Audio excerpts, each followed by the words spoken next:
რეგიონში ამინდის გაუარესებას ელოდებიან სინოპტიკოსთა პროგნოზით საქართველოს 3 რეგიონში წყალდიდობა ნავარაუდევი მთელი ქვეყნის მასშტაბით 12 და 13 აპრილს ძლიერი წვიმებს.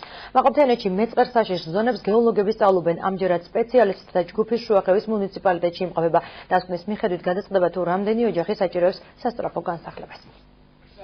თამაზ გელაძე საკუთარ სახლში ღამეს უკვე მეოთხე დღეა ვეღარ ათევს. საკარმიდამო მონაკვეთში გაჩენილი ნაპრალების გამო იგი იძულებულია ოჯახის წევრებთან ერთად დროებით მეზობელთან იცხოვროს. სოფელ გელაძეების მკვიდრ საცხოვრებელი სახლის დაკარგვასთან ერთად მოსავლის გარეშე დარჩენაც ემუქრება.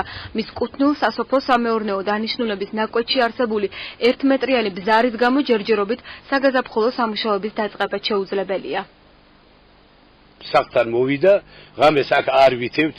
ეზოში აგერ ჩამს მასალებით, ნატეხებით გადავდივართ ღამეს სხვაგან ვითევ.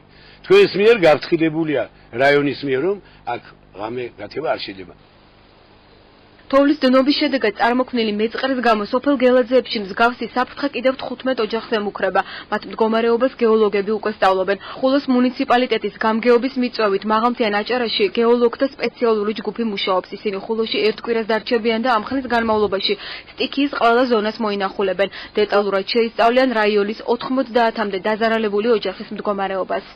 სოფელი დიდი ხანია მეწყრულ პროცესებშია, გელაძეების, პაქსაძეების ხდება მეწყრული პროცესების აქტივიზაცია, განსაკუთრებით ამ პერიოდში გაზაფხულზე, როდესაც თოვლის ინტენსიური დნობა მიმდინარეობს.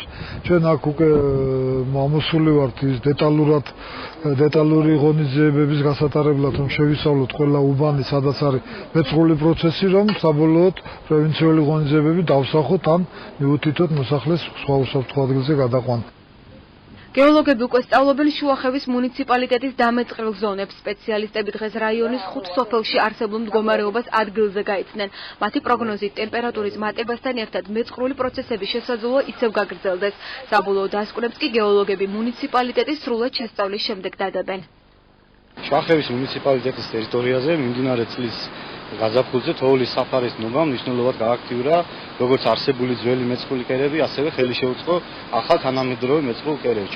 ჩვენს მიერ ხორციელდება გეომონიტორინგი სხვადასხვა სოფლებში, რომლის შესახებ შედგება შესაბამისი ტოპორუპები და საინჟინრო გეოლოგიური დასკვნები, სადაც კონკრეტულად იქნება მითითებული, რა მეწყერსაწინააღმდეგო პრევენციული ღონისძიებები უნდა ჩატარდეს. სტიქიურმა მოვლენებმა შუახევის 6 სოფელი დააზარალა. მეწყერმა პრობლემა ძირითადად სავარგულებს შეუქმნა, რის გამოც რამდენიმე ოჯახი საგაზაფხულო სამუშაოებს ამ დრომდე ვერ იწყებს.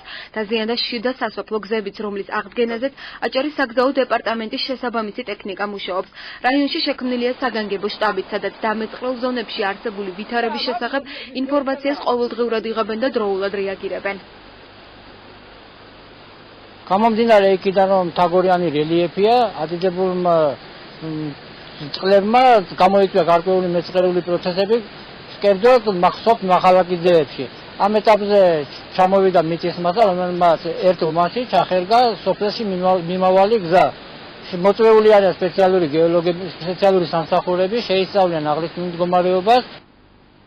მაღალმთიან აჭარაში მეწყრული პროცესები განსაკუთრებით ბოლო დღეებია გააქტიურდა. მარტო ხულოს რაიონში არსებული 13 თემიდან პრობლემა 6 ტერიტორიულ ორგანოს და მასში შემავალ სოფლებს შეექმნა.